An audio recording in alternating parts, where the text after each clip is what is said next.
Good morning guys. Time হৈছে এতিয়া 10:30। সৰুকৈ স্কেল্পিং এটা কৰিছিলোঁ মই এইটো পইণ্টত। এটা মই স্কেল্পিং কৰিছিলোঁ। লজিকটো মই কৈ দি আছোঁ। এইটো নিফটি ফিফটিৰ চাৰ্ট হয়।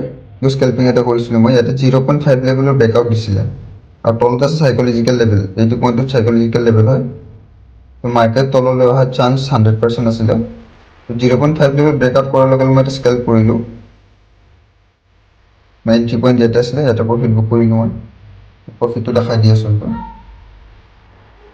ইয়াতকৈ আৰু সুন্দৰ মৰ্ণিং কি হ'ব পাৰে।